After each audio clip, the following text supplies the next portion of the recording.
இப்போ மனதுருகி எனக்கு இது வேணும்னு அழுறேன்னா அழுற அளவுக்கு நீ மனம் உருகுதுன்னா இதோ ஒரு புறம்புக்குற வர வேண்டியது தானே. நம்மளை கூட பேசுறதுக்கு தோல் மேலே கை போட்டு பேசுறதுக்கு ஒரு ஆளுக்கிறேன்னா நானா வேறு மாதிரி வீட்டுக்கிற வாசி மாதிரியா நந்துக்கிறேன். சாதாரணமாக தான் போய் சாதாரணமாக தான் வரேன். ஏன்னா பெரிய சாமியார் நான்.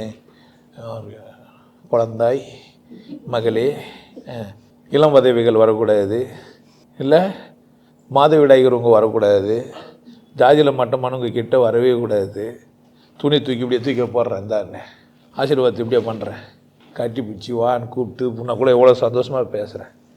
அப்புறமா அழுதா கடவுள் தெரியுமா, வந்து என்னை சந்திச்சா தெரியுமா, அழுதா தெரியுமா?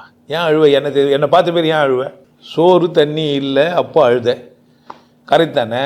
இப்போது வந்து அன்னசத்திரத்துக்கு வந்துட்டேன், சோறு போடுற இடத்துக்கு வந்துட்டேன், சோறு வாங்கி சாப்பிடணுமா அழணுமா? இங்கே வந்து என்னை பார்த்து என்னன்னு கேட்கக்கூடாது. அழுதா கடவுள் அடையுமா என்ன? ஏன் அழற? நான் தாங்கிறேனே, கடவுள் தான் சொல்கிறேன். கடவுள் வெட்ட வெளியாகுது, சூன்யமாகுது, பார்க்குற இடத்துலலாம் இருக்குது, நீக்க முடியாது படிக்குது, நிறைஞ்சிருது. இன்னும் என்ன சொல்ல உனக்கு? அடையிறதுக்கு தான் பயிற்சி, அடையாதுக்கு புரிஞ்சுன்னு போயினே என்ன. இப்போ வீடியோ மட்டுமே பார்த்துட்டு கடவுள் வெட்ட வெளியாகுதுன்னு புரிஞ்சுன்னு வாழ்ந்துட்டு போய் என்ன பிரச்சனை?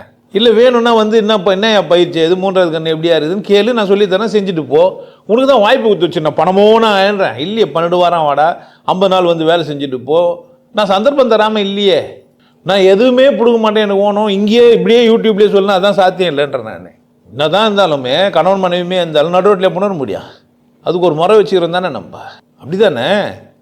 என் மனைவி தான் இருந்தாலும் நடுரோட்டில் நாகரிகமாக இருக்குமா? அது நியாயமாக இருக்குமா?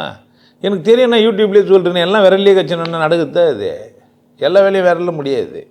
அப்போது அழுதா கடவுள் தெரியுமான்னு என்ன கேட்கக்கூடாது நீங்கள். ஆனால் சொல்லிக்கிறாங்க, மனதுருகி அழுதேனா நீர் இருப்பை ஜெபிப்பிரேலியான்னு கூட சொல்லிக்கிறான். 4 நாடி உண்மையிலே நாடியே இருந்த பின்னாடிலாம் சொல்லி வச்சுக்கிறான். அப்போ உருக்கமாக அழுதா நடக்கும்ன்றது வந்து சாத்தியம்தான், கரெக்டு தான், உண்மையும் தான். ஏன் அழுவ நான் இருக்கும்போதுன்னு கேட்குறேன்.